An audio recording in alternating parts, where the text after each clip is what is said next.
Hi, welcome back to my YouTube channel. ಇವತ್ತಿನ vlog ಏನಪ್ಪ ಅಂದರೆ ಹಣ್ಣುಗಳನ್ನ ಹಾಕಿ ಮೊಸರನ್ನ ಮಾಡೋದನ್ನು ಹೇಗೆ ಅಂತ ತೋರಿಸ್ಕೊಡ್ತೀನಿ. ಬನ್ನಿ ಹೇಗೆ ಮಾಡೋದು ಅಂತ ನೋಡ್ಕೊಂಬನ್ನಿ. ಮೊದಲಿಗೆ ಒಂದು ಬಾಣಲೆಯಲ್ಲಿ ಎಣ್ಣೆನ ಕಾಯಕ್ಕಿಟ್ಟು ನೋಡಿ, ಎಣ್ಣೆನ ಕಾಯಕ್ಕೆ ಬಿಡಿ. ಎಣ್ಣೆ ಕಾದ ನಂತರ ಇದಕ್ಕೆ ಸ್ವಲ್ಪ ಸಾಸಿವೆ, ಹಾಗೆ ಸ್ವಲ್ಪ ಕಡಲೆಬೇಳೆ, ಹಾಗೆ ನಂತರ ಸ್ವಲ್ಪ ಕರಿಬೇವಿನ ಸೊಪ್ಪನ್ನು ಹಾಕ್ಕೊಂಡು ಒಗ್ಗರಣೆ ಮಾಡ್ಕೊಳ್ಳಿ. ಕಡಲೆಬೇಳೆ ನೀಟಾಗಿ ಬೇಯಬೇಕು. ಆ ರೀತಿ ನೀಟಾಗಿ ಫ್ರೈ ಮಾಡ್ಕೊಳ್ಳಿ. ನೋಡಿ, ಈ ರೀತಿ ನೀಟಾಗಿ ಫ್ರೈ ಮಾಡ್ಕೋಬೇಕು. ಫ್ರೈ ಮಾಡ್ಕೊಂಡ ನಂತರ ಗ್ಯಾಸ್ನ ಆಫ್ ಮಾಡ್ಕೊಳ್ಳಿ.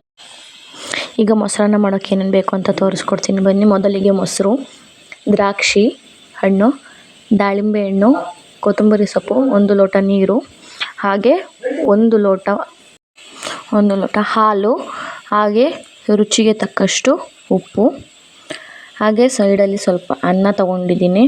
ನೋಡಿ, ಇಷ್ಟು ಇದಕ್ಕೆ ಬೇಕಾಗಿರುವಂತಹ ಇಂಗ್ರೀಡಿಯೆಂಟ್ಸು. ಈಗ ನಾನು ಮೊದಲಿಗೆ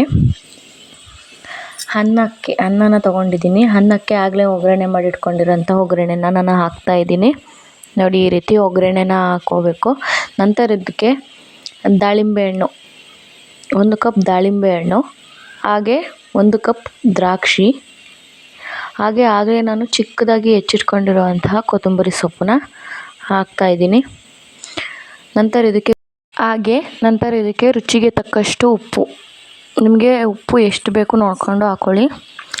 ರುಚಿಗೆ ತಕ್ಕಷ್ಟು ಉಪ್ಪು ಹಾಕಿದ ನಂತರ ಇದಕ್ಕೆ ನಾನು 1 ಲೋಟ ಹಾಲನ್ನು ಹಾಕ್ತಾಯಿದ್ದೀನಿ.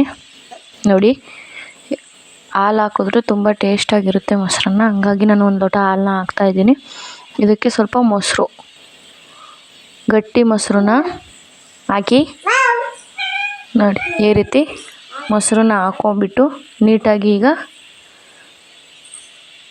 1 ಲೋಟ ನೀರನ್ನು ಸೇರಿಸ್ಕೊತಾ ಇದ್ದೀನಿ. ಇದಕ್ಕೆ ಮೊಸರು ಹಾಕಿದ ನಂತರ 1 ಲೋಟ ನೀರನ್ನು ಸೇರಿಸ್ಕೊಂಬಿಟ್ಟು ನೀಟಾಗಿ ಮಿಕ್ಸ್ ಮಾಡ್ಕೊಳ್ಳಿ.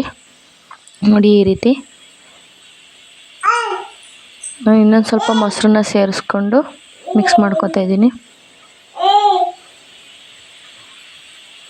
ನೋಡಿ, ಈ ರೀತಿ ನೀಟಾಗಿ ಮಿಕ್ಸ್ ಮಾಡ್ಕೋಬೇಕು. ಚೆನ್ನಾಗಿ ನೀಟಾಗಿ ಮಿಕ್ಸ್ ಮಾಡ್ಕೊಳ್ಳಿ. ನೋಡಿದ್ರಲ್ಲ ಮೊಸರನ್ನ ಹೇಗೆ ಮಾಡೋದು ಅಂತ. ನಿಮಗೂ ಈ ವಿಡಿಯೋ ಇಷ್ಟ ಆಗಿದರೆ ದಯವಿಟ್ಟು ಲೈಕ್ ಮಾಡಿ, ಶೇರ್ ಮಾಡಿ, ಕಮೆಂಟ್ ಮಾಡಿ, ಹಾಗೆ ನನ್ನ ಚಾನಲ್ನ ಸಬ್ಸ್ಕ್ರೈಬ್ ಮಾಡೋದನ್ನು ಮರಿಬೇಡಿ. Thank you.